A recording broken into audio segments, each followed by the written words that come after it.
Ellos pueden bajar a la escuela dominical que tienen en esta mañana, mientras los mayores buscamos la oración del Señor Jesucristo en Mateo.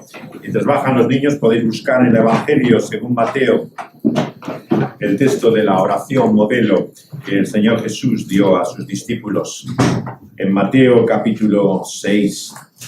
Vamos a volver a leer el contexto, aunque lo hicimos ya hace 2 semanas cuando empezamos esta meditación y esta serie. Vamos a volver a leerlo en el Mateo capítulo 6, a partir del verso 5. Vamos a leer las palabras que hay antes y después de esta oración que conocemos como el Padre Nuestro. Dice así el Señor Jesús, es parte del llamado Sermón del Monte. Cuando ores, no seas como los hipócritas, porque ellos aman orar en pie en las sinagogas y en las esquinas de las calles para ser vistos de los hombres. De cierto os digo que ya tienen su recompensa. Mas cuando ores, entra tú en tu aposento y cerrada la puerta, ora a tu Padre que está en secreto. Y tu Padre, que ve en lo secreto, te recompensará en público. Y orando no uséis vanas repeticiones, como los gentiles, que piensan que por su palabrería serán oídos. No os hagáis, pues, semejantes a ellos, porque vuestro Padre sabe de qué cosas tenéis necesidad, antes que vosotros le pidáis. Vosotros, pues, oraréis así: Padre nuestro, que estás en los cielos, santificado sea tu nombre. Esta es la expresión sobre la cual vamos a meditar hoy en la palabra de Dios hoy. Vamos a pedirle así que Él también nos hable por medio de esa su petición, el ruego que Él nos pone como modelo. Vamos a orar al Señor. Te queremos pedir, Señor, que podamos descubrir algo de esa realidad que esconde tu nombre. ¿Quién eres tú? Que podamos saber quién eres Él, quién eres aquel, Señor, que en Cristo Jesús te manifiestas y revelas, enseñándonos así a hablar a ti, a dirigirnos de esta manera, diciendo: santificado sea tu nombre. Señor, que ese conocimiento, que esa luz que tu Espíritu produzca en nosotros al iluminar estas palabras, también nos lleve a una nueva vida, que nos haga diferentes, que no seamos los mismos. Te lo pedimos, Señor, en el bendito nombre de tu amado Hijo, el Señor Jesús. Amén.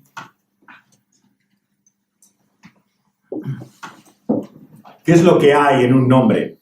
En cierto sentido, vemos que cuando hablamos de Dios, de quien hablamos es de un nombre, de una palabra. Si le preguntamos a la gente, ¿cree en Dios?, ¿qué es en definitiva lo que nos están diciendo cuando dicen que creen en ese nombre o esa palabra de Dios? Lo que sabemos es que es muy distinto, lo que las personas entienden por Dios. Habrá algunos que piensen en términos de una fuerza impersonal, energía, que de alguna manera está en el universo detrás de toda potencia o de física, y le pueden llamar Dios, como le pueden dar simplemente el nombre de energía. Otros, sin embargo, piensan en un concepto realmente más elevado todavía que una fuerza o energía física. Hablan del todo. En tantas religiones orientales, ¿no?, de la antigua India, conocemos esta visión siempre, ¿no?, de Dios como esa pluralidad que llena el todo, el universo, y del cual nosotros formaríamos parte y un día también estamos destinados a unirnos a ella, ¿no? Hay tantas visiones y formas de entender a Dios. Por lo tanto, como alguien ha dicho, lo importante no es saber si creemos o no en Dios, sino si ese Dios realmente en que creemos, quién es, si se ha revelado, si podemos saber o conocer algo de Dios. Porque claro, ¿de qué serviría saber que existe un Dios si no podemos tener ningún conocimiento de Él que afecte realmente nuestra vida, que tenga algo que ver con nosotros? El teísmo, por lo tanto, la creencia que muchos han tenido y fue particularmente fuerte en siglos pasados. De hecho, conocéis que muchos de los padres fundadores de Estados Unidos, por ejemplo, más que cristianos, eran teístas, personas que creían en la realidad de ese Dios. Se ha mantenido así en muchas creencias, digamos, casi esotéricas. La masonería, en general, habla del arquitecto del universo. ¿Cuántas de esas filosofías ha habido que mantienen la idea de un Dios? Pero ¿cambia eso realmente algo de su vida? ¿Hace diferentes el hecho de que crean que existe un Dios? En estos últimos años hemos visto también el resurgir de lo que se ha dado a llamar el nuevo ateísmo. El nuevo ateísmo se caracteriza, a diferencia del anterior, por una mayor militancia, una casi visión misionera por la cual intentan convencer a las personas, ¿no?, de la necesidad del racionalismo en primer lugar, pero también de una visión más materialista y escéptica, ¿no?, de lo que es el universo y de lo que es la vida. Y claro, como reacción, los cristianos vemos que también son cada vez más agresivos y militantes, ¿no?, frente a estos que se confiesan ateos, ¿no? Y lo que vemos es el continuo combate, la lucha, la discusión, todas las controversias. Este mismo fin de semana he estado en Tarragona, donde hay un foro de apologética, y está hablando una persona de formación científica, John Lennox, sobre el tema, ¿no?, precisamente del ateísmo, ¿no? Y estuve hablando ayer de por qué no soy ateo. Mucho interés hay ahora también por todas estas cuestiones, pero realmente afecta o cambia algo la vida de las personas saber que Dios existe. Lo que vemos aquí es que lo importante es la realidad que esconde ese su nombre, que desvela quién es Él. Y hemos leído al comienzo de esta reunión cómo Dios mismo se identificó por nombre. En esta época de anonimato, aquellos que con la mayor parte de nosotros formamos parte ya de esta cultura y realidad virtual, ¿no?, que implica Internet, ¿no? Sabemos cómo el anonimato ha adquirido una nueva fuerza. Siempre ha existido, por supuesto, había cartas anónimas, personas que escondían su identidad. Pero claro, hoy en día la tecnología permite que esto sea mucho más sofisticado. Prácticamente nunca sabes con quién te estás comunicando con toda seguridad. Y siempre hay ese enmascaramiento, ¿no?, de la realidad de quién es uno. Pero aquí encontramos la realidad de alguien que se revela, se manifiesta por su nombre, que no permanece anónimo, sino que se da a conocer. Lo leemos en las palabras que Dios le dice a Moisés cuando se revela y le dice: yo soy el que soy. Estas enigmáticas palabras que encontramos en el capítulo 3 del Éxodo han dado de pensar a muchas personas. A continuación utiliza el nombre con el cual Dios ha sido conocido a lo largo de toda la Biblia, no solamente en el Antiguo Testamento. Un nombre que en hebreo no tiene lo que podríamos llamar hoy las vocales, ¿no? Al transliterarlo, ese nombre en consonantes hace que se traduzca de forma diferente. Y es por esto que hay tradiciones distintas. Nuestra versión Reina Valera participa de una antigua tradición de las Biblias de la Reforma de utilizar el nombre Jehová para Dios, ¿no? Para muchos está muy identificado con una secta en concreto, que son los testigos, ¿no? Entonces prefieren evitar ese nombre. En inglés mismo se ha sustituido ya en todas las traducciones de la Biblia generalmente por el nombre Señor, que es como los judíos utilizan ese nombre. Nunca han pronunciado ese nombre y utilizan Adonai, ¿no? Que es la forma de dirigirse a ese nombre de Dios que se puede transliterar como Jehová o como Yahvé, que es el nombre como habitualmente en nuestra cultura católica la gente conoce el nombre de Dios en el Antiguo Testamento. Las discusiones son interminables sobre qué podría ser más cercano a la pronunciación y realmente no merece la pena ni siquiera muchas veces profundizar en ello, porque son simplemente interpretaciones, opiniones, no tenemos ninguna seguridad de cómo se podría pronunciar ese nombre. Por lo tanto, aunque algunos indican que probablemente sería Yahvé la forma más adecuada de poder pronunciarlo, muchos simplemente decimos Señor para ahorrarnos los problemas. Pero finalmente lo que encontramos es la realidad que ese nombre desvela. Un nombre que se ha dado en llamar el nombre del Dios de la alianza o el Dios del pacto. ¿Por qué? Porque es el nombre que Dios usa a continuación con aquellos hombres y mujeres a los cuales se revela al principio de la Biblia. ¿Recordáis cómo Dios va formando de esa familia primera un pueblo, ¿no? Y finalmente da lugar a esa gran nación que es Israel y que se revela y manifiesta a Dios para ellos? Y ya desde el principio, cuando se mostró a Moisés, le dio también un mandamiento en el Sinaí. Le dijo que no tomaran su nombre en vano. El pueblo judío ha sido siempre muy cuidadoso por esto, casi digamos supersticioso, porque realmente le dan una fuerza a la pronunciación de ese nombre casi mágica, ¿no?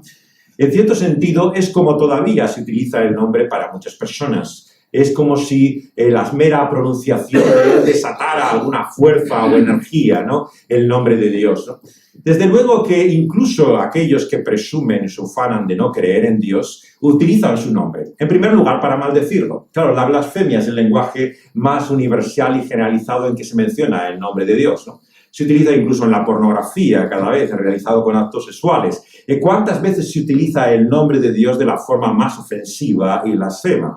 Realmente, el nombre de Dios, lejos de dejar sin usarse, se utiliza tanto por creyentes como no creyentes. Pero la cuestión es cómo se utiliza, qué sentido tiene, qué significado, ¿no?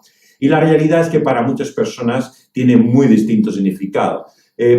Vemos a algunos realmente se refiere a alguien superior que puede ayudarles en un momento de necesidad.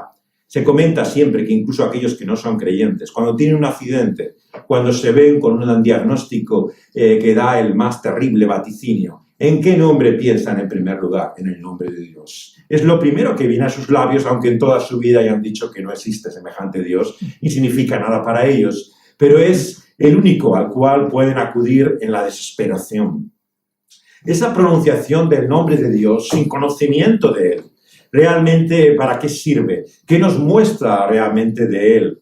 Vemos que una y otra vez es como si no pudiéramos escapar de su propio nombre. Nietzsche, otro filósofo no conocido precisamente por su credulidad, más bien por todo lo contrario, decía siempre que mientras tengamos la gramática no podremos escapar de Dios, ¿no? De alguna forma es como si el lenguaje mismo nos atrapa. Otro escritor alemán muy popular en tiempos pasados, ahora menos, Heinrich Böll, escribió un famoso libro que era muy conocido en finales del siglo pasado, se llamaba Las opiniones de un payaso, en el cual hace la filosofía, digamos, de la vida por este personaje, ¿no? Que se nos presenta. Y él tiene una conocida frase en el libro que dice: me aburren los ateos porque siempre hablan de Dios. Esa frase de Heinrich Böll, ¿no?, te muestra cómo incluso el ateísmo, ¿no?, al volver una y otra vez al discurso sobre Dios, es como si estuviera afirmando lo mismo que él niega. O sea, hay como un discurso completamente contradictorio, ¿no? Está afirmando la realidad de alguien que no existe y toda su vida se dedica a combatir y a luchar esa realidad que en su nombre está negando, ¿no? Esa es la contradicción del ser humano que se ve incluso atrapado por el propio lenguaje. Se ha comentado mucho, claro, al llegar a estas palabras, que vemos ahí el significado de los nombres en la cultura hebrea. Es cierto que, como sabemos en la Biblia, los nombres judíos tenían una razón, un significado, ¿no? En algunas culturas todavía se practica esto, que cuando se pone un nombre tiene alguna relación particular, ¿no?, con la vida de las personas que le ponen ese nombre, ¿no? Pero en general vemos que el nombre desvelaba como algo de la realidad de quién es Él, ¿no? Y el nombre de Dios en particular te muestra un carácter de su naturaleza, ¿no?, que es difícil de describir, ¿no? En términos teológicos utilizamos un término, ¿no?, que hace referencia al hecho de que Él es el que es, de la realidad de su existencia última, de cómo Él es finalmente la única realidad que permanece. Ese aspecto, esa característica, atributo de Dios, podríamos llamarlo, que es el hecho de que Él va más allá de cualquier otro atributo. Por eso, en cierto sentido, hablar de que Él es el que es, no es en cierto sentido una descripción más de su naturaleza, es afirmar algo de sí mismo. Y esto va muy unido siempre a esta tremenda palabra, expresión que se utiliza aquí, que es la santidad. La santidad es uno de los términos que da un poco repelús de la religión, siempre, ¿no? Cuando se habla de algo santo, sagrado, parece que es algo intocable, algo que no te puedes acercar, como desde la revelación de Moisés, algo que hay que quitarse el calzado porque pisas tierra sagrado. Es algo que de alguna forma resulta incómodo para muchos todavía hoy. Y es muy difícil expresar lo que implica la idea de santidad. Mi maestro, cuando estudiaba en Londres, John Stott, solía decir siempre que la palabra para él, santo, en primer lugar, la descripción más sencilla que podíamos dar en este mundo actualmente para intentar hacer entender que es la palabra diferente. Para poder empezar a entender qué significa algo de la santidad de Dios, tenemos que entender su diferencia. Esto es un tema realmente capital a la luz de toda la Escritura. Comprender que Dios no es como nosotros, que Él es distinto, que Él es diferente. Y a esto es a lo que hace referencia su nombre. Claro, acaba de decir que Dios es nuestro Padre, pero nuestro Padre que está en los cielos no es como nuestro Padre en la tierra. Y a continuación es como que ahondar aún más en esto, mostrando que es su nombre, es santificado. Es como si intentara combinar estos dos atributos de Dios tan difíciles siempre de relacionar. Su trascendencia, el hecho de que está por encima, más allá de todos nosotros, y la cercanía, ¿no? La inmanencia, el hecho de lo evidentemente próximo que se ha hecho a nosotros, ¿no? Y en Dios encontramos siempre estas dos realidades difíciles de combinar en nuestra mente. Tenemos que pensar en alguien lejano o alguien cercano. ¿Es simplemente tu papá que está aquí a tu lado o es ese Dios 3 veces santo que está lejano y distante? La realidad es que son ambas cosas en la Biblia. Lo que vemos es que una y otra vez se nos llama a mantener esa tensión. La realidad de que Dios es tan cercano como que se ha hecho hombre, uno de nosotros, en la palabra encarnada, en el verbo que es Cristo Jesús. Pero al mismo tiempo es ese Dios que nadie ha visto jamás, dice Juan. Ese Dios que habita en una luz inaccesible, que no podemos darnos cuenta realmente quién es Él. Por eso, como decía aquel teólogo del siglo XX, Karl Barth, cuando hablamos de Dios, tenemos que darnos cuenta que los que hablamos, somos nosotros. Por lo tanto, el discurso mismo sobre Dios tiene siempre estas limitaciones. No es finalmente muchas veces la revelación de Dios, la Biblia, su palabra, sino nosotros explicando, justificando, dando razón de Dios. Y claro, es ahí donde entra el elemento del error, ¿no? Donde entra la confusión, el efecto del mal que también nos lleva a nuestra mente, a una visión distorsionada de Dios. Esto aparece en la Escritura desde el principio. Vemos que no solamente hay un Dios que se ha revelado, es que hay otros dioses en minúscula, falsos dioses, ídolos, ¿no? Que el mundo reconoce y llama a Dios sin ser Dios. O sea, por un lado, como dice en el Nuevo Testamento, no hay Dios más que uno. Pero por otro lado, encontramos siempre que el hombre, el ser humano, adora siempre a lo que es una creación de su mente, de sus manos, y le llama a Dios. Y tenemos esa confusión siempre entre Dios y Dios. El Dios en mayúsculas y el Dios en minúsculas. ¿Quién es realmente Dios? En un sentido podríamos decir que toda la Biblia lo que nos lleva es esa disyuntiva. No entre creer o no creer, sino entre creer en el Dios vivo, en mayúsculas, y ese Dios que es un ídolo al cual servimos, porque todos creemos y servimos a alguien. Esta es una afirmación central en la Escritura, el hecho de que Dios ha hecho todas las cosas, pero el ser humano, Romanos 1 nos dice que ha tomado la creación, la criatura, y le ha dado los atributos que solamente a Dios puede darle. ¿Qué significa eso? Pues que cuando vemos la naturaleza, todo aquello que es la creación, nos parece tan excelsa, tan sublime, que le damos atributos divinos. Se habla de la madre naturaleza. Se dice que todo lo que recibimos viene de ella, que hay que cuidarla y preservarla porque en ella está la vida. Le damos toda una serie de características que realmente son divinas, no son propias de una creación natural. Y esto lo vemos en todos los aspectos de la vida humana. Cuando amamos a una persona, cuando estamos apasionados por ella, tan entusiasmados y enamorados, le decimos a veces te adoro. Te adoro, ¿por qué? Porque realmente es como si esa persona pasara de ser una criatura a ser alguien excelso, totalmente idealizado. Pues cuando algo nos gusta y nos apasiona, nos entusiasma, ¿no? Decimos que adoramos eso.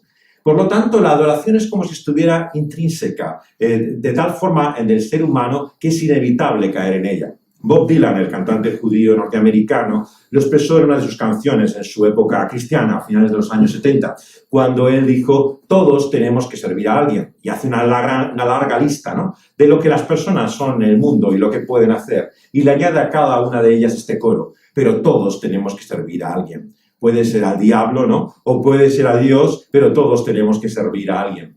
La idea, por lo tanto, de que el ser humano siempre está al servicio de algo, de alguien, es central en la Escritura. Es como si no pudiéramos escapar a ello. Otro gran teólogo que fundó la universidad donde yo estudié en Holanda, Herman Bavinck, en el siglo XIX, él dijo también que si la creación de Dios, el universo mismo, ¿no?, es obra de sus manos, ¿no?, lo que nos muestra, por lo tanto, es revelación, dice Romanos 1, de quién es Él. Y dice, no hay nada, entonces, en este universo y en esta creación que sea absolutamente ateo. Todo lo que conocemos, todo lo que es, por ser creación de Dios, obra de sus manos, habla de alguna forma de Dios. Por eso es que el ateísmo es una contradicción en términos. No podemos escapar de la realidad de Dios. Romanos 1, no tenemos excusa. El ser humano, delante de Dios, no podrá decir que no tiene ningún testimonio de quién es Él, porque todo lo que nos rodea y lo que somos habla de la realidad de quién es Él. Claro, el problema es que ese conocimiento no es suficiente para salvarnos, dice Romanos 1. O sea, lo que nos sirve es para el juicio, para no tener excusa. Este fue, claro, el gran error muchas veces de la llamada teología natural, que hizo esa creación, esa naturaleza, la divinizó y consideró que nos hablaba de esa forma de Dios, ¿no? Pero no es suficiente esto realmente para librarnos de nuestro mal. Como decía también aquel teólogo Calvar, lo que nos muestra esa revelación natural es el juicio, es la condenación, es el hecho de que estamos perdidos. Por lo tanto, no podemos construir en ello un conocimiento salvífico de Dios. La creación no nos libera. La naturaleza no tiene en sí misma el poder ni la capacidad para poder hablar de Dios de una forma tan clara y evidente que todos le descubran a Él. Basta mirar a la ciencia. Hay científicos creyentes y no creyentes. Hay cristianos y no cristianos. Son los mismos hechos, la misma naturaleza, la misma creación, pero la conclusión, la observación de cada uno de ellos lleva a una visión totalmente diferente del mundo. Uno es una visión en que no incluye a Dios, ¿no? Y otros que ven a Dios reflejado en ella. Por lo tanto, no es que haya una limitación en Dios, ¿no? La limitación está en nosotros, dice Romanos 1. No es que Dios no haya dejado testimonio en la creación y no hable por medio de ella. El problema es nuestra propia ceguera ante ese testimonio. Y esa ceguera vemos que es tremenda. En cierto sentido nos puede llevar a finalmente nuestra propia destrucción y juicio. Nos lo muestra así Romanos 1. Dios puede hacer finalmente que una persona que prescinde de Él totalmente, Dios llegue un momento y le diga, si no quieres contar conmigo, pues conmigo no contarás. Y ese será su final más terrible. No hay nada peor que le pueda pasar al ser humano que Dios le entregue, ¿no?, a su mente, que Dios le entregue a sus designios, a su propósito y que diga, no quieres contar conmigo, pues libre estás. Eso es el infierno, decía C.S. Lewis y es Luis, ¿no? El infierno es simplemente Dios concediendo al ser humano su voluntad suprema. Si tú no quieres contar conmigo, conmigo no estarás por toda la eternidad. Y esa realidad terrible es a la cual Dios y una y otra vez nos busca liberar. Toda la historia de Dios y toda la obra que Él hace en nuestras vidas es en definitiva intentando atraernos, intentando mostrarse y revelarse a nosotros. Y en cierta forma, como decía Agustín, cuando le buscamos a Dios es que ya hemos sido encontrados por Él. Lo que Agustín quería decir es que Dios es como ese sabueso celestial del poema británico que busca a aquel que intenta alejarse de Él, escapar de Él. Recordáis este salmo, ¿no? ¿Cómo podré yo escapar de Dios, ¿no? Ni siquiera buscando en la oscuridad, intentando esconderse en lo más lejano, en las nubes, en la oscuridad, me librará eso de la realidad de Dios. Dios en su bendita, maravillosa tenacidad y tozudez nos persigue reticentemente. Y esto es la mejor noticia que podemos escuchar hoy en esta mañana. Porque si fuera por nosotros, si dependiera realmente de nuestra búsqueda de Él, me temo que muchos de nosotros viviríamos alejados de Él para siempre. La realidad es que precisamente porque Dios nos busca, es que nosotros podemos conocerle y descubrirle. Y lo que nos dice aquí es que tenemos que reconocer su nombre, que tenemos que respetarlo, que honrarlo, que santificar su nombre. ¿Qué significa eso? Claro, en un sentido también parece una contradicción en términos. ¿Cómo se puede hacer más santo el nombre de Dios que ya es santo, ¿no? Si hemos leído en Isaías 6 que cuando se revela a Dios, que Él es santo, santo, santo, quiere decir que la santidad está en Él, le pertenece a Él. Él es el santo en mayúsculas, así se le llama una y otra vez en el Antiguo Testamento. Él es el santo de Israel. Él dice a su pueblo, sed santos porque yo soy santo. Por lo tanto, no es una falta de santidad en Él la que dice santificar mi nombre. No es porque hay alguna privación o limitación de Él que dice hacer mi nombre más santo de lo que es. Santificar el nombre de Dios, por lo tanto, no es algo que cambie el carácter o la persona de Dios mismo, algo que Él necesite por su parte. Es todo lo contrario, es la necesidad que nosotros tenemos, no la necesidad que Él tiene. Y lo que nos quiere hablar en definitiva es de lo que es la fe. La fe es, como decía Lutero, dejar a Dios ser Dios. Es reconocer que Dios es totalmente otro, que es totalmente santo, ¿no? Y que tenemos que entender la diferencia, la distinción que hay entre nosotros como criaturas y el Creador. Es ver, en primer lugar, la liberación que es nuestra propia limitación. Reconocer la realidad de nuestra creación como criaturas suyas, ¿no? Y cómo el proyecto en el cual estamos en esta vida no es el de divinización de nuestra condición humana, sino el de reconocimiento, glorificación y exaltación de ese Dios que está por encima nuestro. Esto es algo que se ha confundido mucho, no solamente en las religiones orientales, sino me temo incluso en la ortodoxia oriental. Es toda ella una divinización del ser humano. Lo que busca es finalmente en la eternidad que el ser humano sea hecho tan a imagen del Señor Jesucristo que se haga divino, que finalmente no haya distinción entre ese Dios y el hombre. Muchas veces el misticismo va por ese camino de exaltación del ser humano de su condición. Pero esto no es lo que vemos en la Biblia. El propósito último, como hemos visto en Apocalipsis, es reconocer al que está sentado en el trono, en la majestad, en la soberanía, no nosotros hacernos como Él y convertirnos en dioses. La criatura será siempre criatura. Y esto para algunos es una limitación, pero para otros, aquellos que conocemos la realidad maravillosa de lo que significa saber quién es Dios, es una liberación. Porque somos humanos, no somos otra cosa. No somos ángeles ni somos dioses, ¿no? Tampoco demonios. Somos seres humanos, creación y criatura, y estamos hechos con ese propósito. Y nos dice el Evangelio que Dios no ha venido a este hombre, a este mundo, para buscar al hombre y hacerle algo más o menos que hombre, sino realmente quién debería ser, verdaderamente humano. No hay nada, por lo tanto, ajeno a Dios de la realidad de nuestra humanidad. Él la ha conocido en su carne, en su cuerpo. Él ha vivido en la persona del Señor Jesucristo lo que es ser humano. Y lo que nos muestra es lo que podemos llegar a ser en la persona de su amado Hijo. El Señor Jesucristo, por lo tanto, es para nosotros el modelo de verdadera humanidad, ¿no? Pero nos revela ella en una perfección, en una santidad y en una limpieza total, como no conocemos en esta tierra, en esta vida, en este momento presente. Se nos llama aquí, por lo tanto, a reconocer que Dios es Dios y a glorificar su nombre. ¿Qué implica eso entonces en la práctica? Bueno, en primer lugar y obviamente, darse cuenta de lo que significa usar su nombre. ¿Cómo utilizamos con el lenguaje, con nuestra lengua, el nombre de Dios? Bueno, es muy fácil mirar la forma en que muchos blasfeman el nombre de Dios.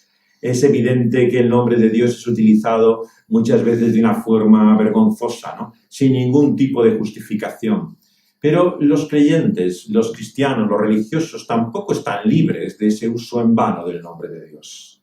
Porque al fin y al cabo, ¿cómo utilizamos tantas veces el nombre de Dios? ¿Quién no ha dicho, bueno, yo creo que la voluntad de Dios es esto? Yo creo que lo que Dios me está diciendo es esto. ¿Pero dónde te lo dice? ¿En algún versículo de la Biblia o te lo dice en tu impresión personal? Por lo tanto, tantas veces usamos el nombre de Dios. Hablamos de su voluntad, de su propósito, y de lo que hablamos es de la nuestra, de lo que nosotros queremos, deseamos y cómo pensamos que Dios ha de actuar. En ese sentido, estamos libres de poder culpar a los demás como si nosotros estuviéramos exentos de culpa. Somos los primeros que utilizamos una y otra vez el nombre de Dios en vano. Si me apuráis, incluso muchas veces más que aquellos que nos rodean. Porque otros lo utilizarán para maldecirlo. Pero hay muchos creyentes que no dejan de caer el nombre de Dios de su boca todo el tiempo. Todo el rato es Dios por aquí, Dios por allá. O sea, realmente utilizan el nombre constantemente sin consciencia realmente de lo que significa la realidad que hay detrás de ese nombre. ¿Quién es Dios y su voluntad soberana? Lo que Él quiere. Así que en primer lugar, este texto y lo que Dios nos muestra nos lleva a hacer una reflexión profunda de cómo usamos ese nombre de Dios, ¿no? ¿Qué queremos decir cuando hablamos de Dios? Porque si no es lo que Dios mismo nos ha revelado en su palabra, si es simplemente nuestra interpretación, o más aún, cómo entendemos que Él puede actuar en nuestra vida, en el presente, en su providencia, podemos estar bajo el peligro evidente de usar el nombre de Dios en vano, de atribuirle a Dios cosas que Él no ha hecho, de decir que Dios dice cosas que Él no ha dicho, de utilizar en definitiva su nombre confundiéndolo con nuestra propia voluntad, palabras y deseos. En segundo lugar, yo creo que santificar el nombre de Dios, considerar quién es Él, no es solamente algo que tiene que ver con el lenguaje, con cómo utilizamos su nombre, sino es darnos cuenta de quién es su persona. Tristemente, la religión siempre se ha confundido muchas veces con la magia, en el sentido en que hay como un pensamiento mágico. La idea muchas veces de muchos creyentes es de que esto, la mera pronunciación de este nombre y de esta realidad es como si descargara, librara una serie de fuerzas, energías, poderes, ¿no? Por los cuales la confesión de ese nombre de Dios, ¿no? Fuera como un acto mágico en el cual se produjera de una manera increíble y maravillosa, ¿no? Aquello que no podemos ni siquiera sospechar, ¿no? Ni imaginar. Pero la fe no es magia. Dios no está sujeto a nuestros juegos, ¿no? Por el cual, por una fórmula, por utilizar unas palabras, Dios está a nuestro servicio. Es al revés, nosotros estamos al servicio de Él. Él no es nuestro botones para hacer lo que nosotros queremos, no es el camarero al que llamamos para que esté a nuestro servicio. Lo que nos muestra santificar el nombre de Dios es que no podemos utilizar a Dios. Lo que nos dice en definitiva que la fe no es la manipulación de Dios. No es saber torcerle el brazo, a ver con cuántas oraciones, vigilias y esto logro que Dios haga lo que Él quiera. Lo que yo quiera o lo que Él quiera. Porque de esto es de lo que se trata. Si realmente lo que oramos es que sea la voluntad de Dios hecha, ¿no? Como veremos, significa que Él es soberano, que Él hace lo que quiere, no lo que yo quiero. Entonces, una y otra vez, esa visión de la fe como magia es una tremenda tentación para el cristianismo también contemporáneo. Se ha hablado mucho de la confesión positiva. Sabéis que hay sectores del pensamiento evangélico que han desarrollado toda una teología realmente sobre la pronunciación del nombre de Dios y del poder que esto ejerce, ¿no? Y le atribuyen a la lengua esa fuerza, digamos, mágica, ¿no? De que simplemente poder utilizar su nombre, y utilizan textos bíblicos, el que confiesa el nombre de Dios, ¿no? Todo lo que significa siempre la declaración, ¿no? Como si fuera una fuerza o un poder unido a ello. Y está asociado, como sabemos, a una teología de la prosperidad. Nos dicen que por medio de esa profesión, de esa confesión, tendrás salud, tendrás prosperidad económica, se te irá bien en la vida. Y hay toda una aberración, digamos, que se esconde detrás de esa visión mágica, de la pronunciación del nombre de Dios. Y es tan sutil, ¿no? Es realmente tan difícil a veces de confundirse, ¿no? Cuando se habla del poder, de la sangre de Jesús, ¿no? Y simplemente se piensa que por decir estas palabras, como si se produjera un abracadabra, ¿no? Y a continuación se desatara, ¿no? El poder de Dios y uno se ve libre, ¿no? La fuerza de la confesión, ¿no? El poder de lo que es una expresión lingüística. Esto es magia, seamos sinceros, ¿no? Realmente no es fe. La fe es la dependencia, la humildad con la cual nos presentamos delante de Dios y que Él haga su voluntad. ¿Y sabéis cuál es el argumento último para entender que esto es cierto? El Señor Jesucristo. ¿Cómo el Señor Jesús ora a su Padre? Aquí no solamente nos enseña a santificar el nombre de Dios, sino que Él también en aquella noche terrible, antes de lo que iba a ser su muerte, le dijo que si era su voluntad, ¿no? Que pasara de Él esa copa. Hasta el propio Hijo de Dios, encarnado, Dios mismo, hecho hombre, dice sí es tu voluntad. Por lo tanto, esto no es una falta de fe. No es falta de confianza, no es falta de seguridad decir si es tu voluntad. Es lo que de la oración se trata, de aceptar que su voluntad es la que prima y no la nuestra. Esto es en definitiva lo que significa pedir a Dios o hablar a Dios, reconocer que Él y su voluntad es lo mejor para nosotros. Por eso en ese sentido también lo que vemos en tercer lugar es que esta expresión cambia nuestra idea de la oración. La oración, se ha hablado mucho, claro, en la espiritualidad cristiana de lo que eso significa. Tanto se ha escrito, enseñado sobre la oración.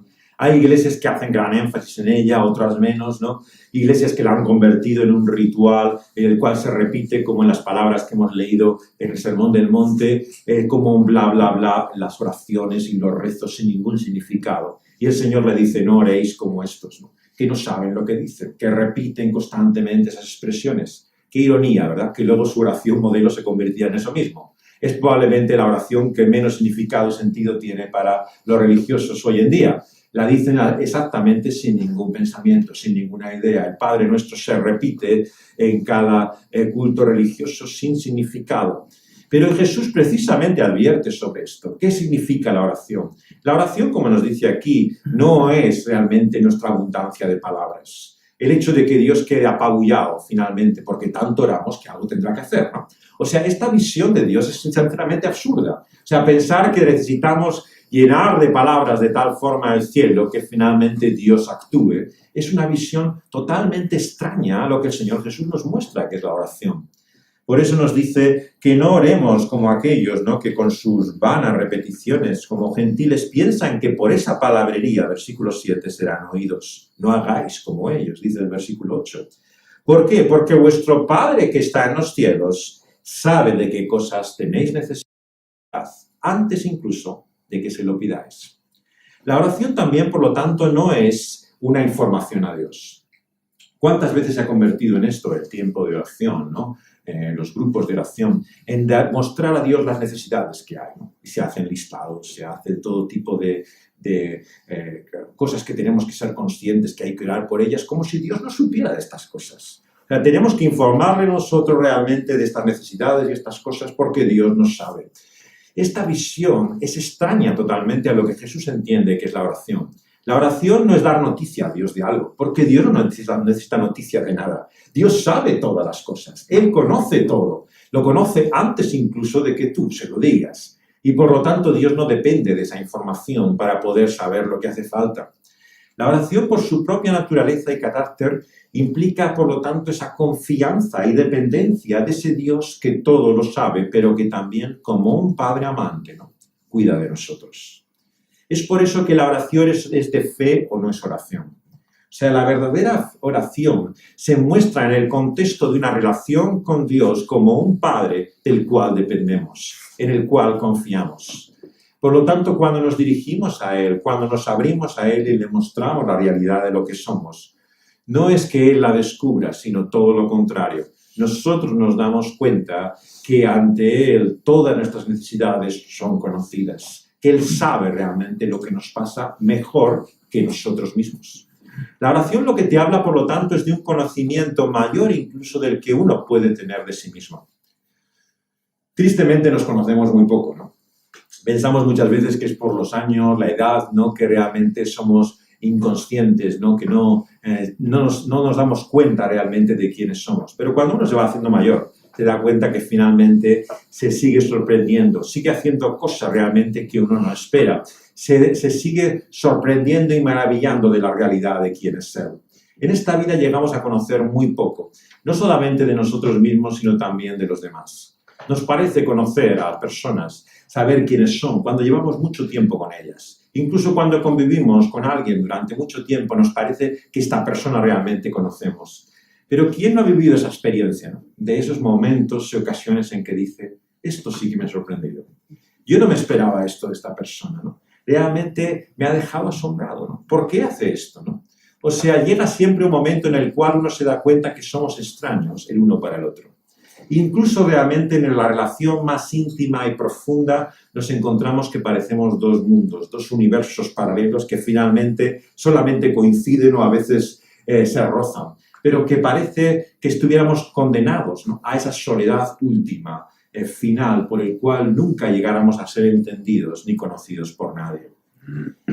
Lo que Dios se revela a lo largo de la historia, desde aquel a que da nombre a este pueblo, Jacob, que llegó a ser Israel, cuando Él va ante ese pozo del viviente que me ve, dice Génesis. El viviente que me ve, aquel que nos conoce mucho más que nosotros nos conocemos a nosotros mismos, nos lleva a esa esfera y plano de intimidad que no podemos conocer en esta vida. Toda nuestra existencia es un deseo, un anhelo de intimidad. La buscamos de una y otra forma, sobre todo en las relaciones, ¿no?, los unos con los otros, ¿no?, por medio del sexo, en la manera en la cual intentamos llegar a unirnos a otra persona, a formar parte realmente de la vida de otro. Incluso aquellas formas más distorsionadas o perversas que pueden ser realmente, es en el fondo un anhelo de intimidad. Yo creo que incluso hasta la pornografía es esto, el deseo, el anhelo de querer realmente unirse hasta con otra persona, intentar llegar a tener ese contacto. ¿Cuánta gente busca de cualquier manera, ¿no?, el librarse de esa soledad en la cual parece encerrado para siempre? Pero el gran mensaje de la palabra de Dios, la buena noticia para nosotros, el Evangelio, es Dios mismo. Esto es lo que descubrimos una y otra vez desde el principio de la Biblia. Dios es la buena noticia para nosotros porque Él es todo lo que necesitamos. Y eso es lo que significa finalmente su nombre. Cuando dice yo soy el que soy, no está afirmando una declaración filosófica, metafísica. Yo soy el que existe, el eterno, como dicen en francés, ¿no?, para el nombre de Dios, ¿no? Él está afirmando el hecho de que Él es lo que necesitamos, que Él es quien nosotros necesitamos que sea, que Él es todo lo que nos hace falta. El Evangelio, por lo tanto, de Dios en Cristo Jesús es la realidad de que Él es la plenitud, la realización, la satisfacción última de todo lo que buscamos y deseamos en esta vida. Y encontrar y descubrir esto nos cuesta toda nuestra existencia. Seguimos pensando toda nuestra vida que hay algo o alguien que puede llenar nuestra vida aparte de él. Sí, somos creyentes y decimos que hay un Dios, pero pensamos que será otra persona, finalmente, la que colme y realice todos nuestros deseos y satisfaga todos nuestros anhelos. Y es por eso, como decía C.S. Lewis y S. Lewis, que ese anhelo, deseo mismo, esa necesidad, nos habla de que hay una realidad en la cual puede ser cumplida. Porque para que exista un deseo y un anhelo, significa que hay algo que puede colmarlo y satisfacerlo. Cuando uno tiene sed es porque sabe que existe realmente el agua, el líquido que puede calmar esa necesidad. Cuando uno tiene hambre es porque sabe que hay algo que puede llenarlo, aunque no sea capaz de decir el qué o el cómo. Por lo tanto, hemos sido creados, como decía Agustín, como con un agujero inmenso en nuestro interior, que tiene la forma de Dios. Solo Dios puede llenarlo, solo Dios puede satisfacernos. Y entender esto nos cuesta toda la vida.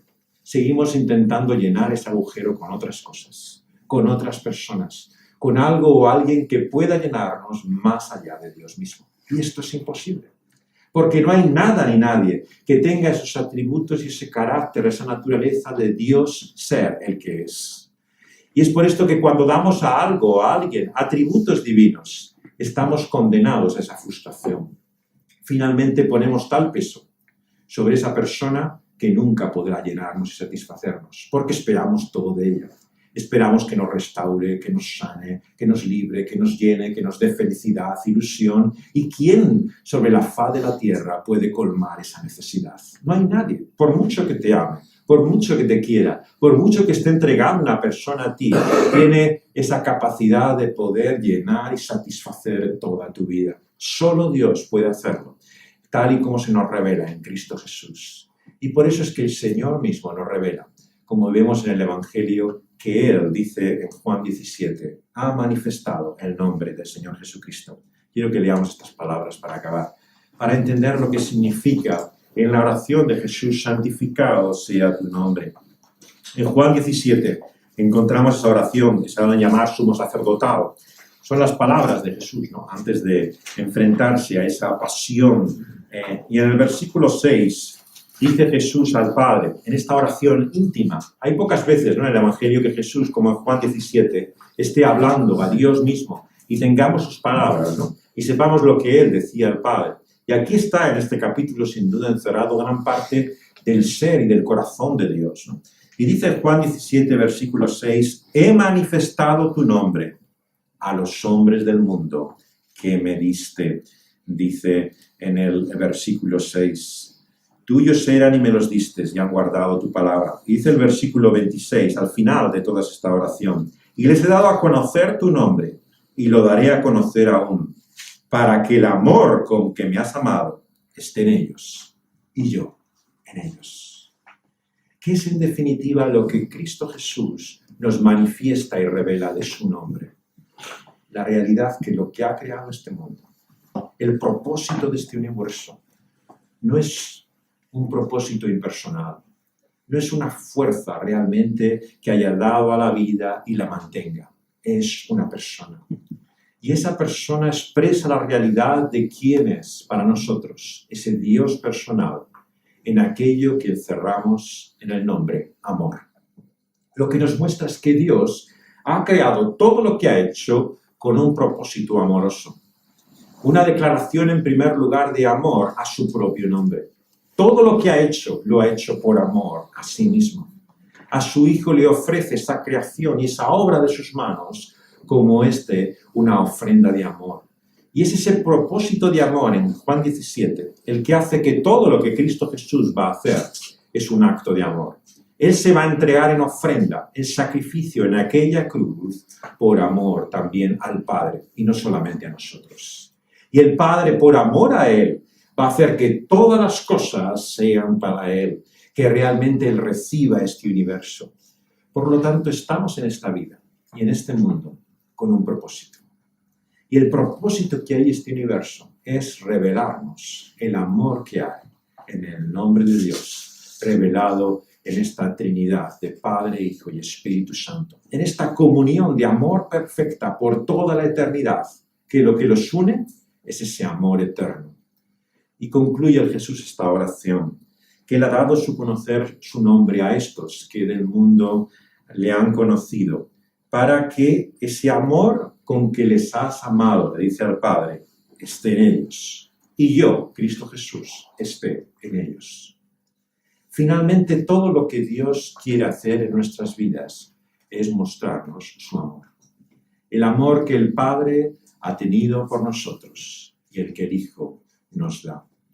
Por lo tanto, lo que debemos desear y anhelar es participar, experimentar de ese amor y de esa vida. Es por eso que el conocimiento de Dios no puede ser algo que simplemente tiene en nuestra mente.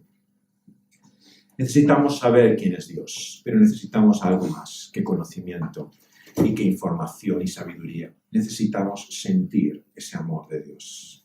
Y ese es el propósito de Dios desde el principio. ¿Para qué nos ha hecho? ¿Para qué ha enviado a este Hijo al mundo si no es para que descubramos su amor? Para que Él mismo esté en nosotros. Vamos a pedirle que sea así. Vamos a orar a Dios y rogarle que Él nos muestre ese amor que hay encerrado en su nombre. Oh Señor, en esta mañana te queremos suplicar y rogar, Señor, que nos manifiestes, Señor, tu nombre. El nombre de quien tú eres, como Cristo Jesús nos lo ha revelado. Señor, que nos des a conocer, Señor, ese misterio que nos muestra la realidad gloriosa de aquel que es 3 veces santo. En ese amor profundo que tú has revelado, Señor, particularmente a aquellos que te conocen. Y como tu Hijo, Señor, te rogó y suplicó en aquella oración sumo sacerdotal del Evangelio. Señor, creemos también que el propósito por el cual tú nos das a conocer tu nombre por medio de tu Hijo es que participemos de ese amor. Que descubramos el amor que has tenido desde el principio, desde la eternidad por nosotros.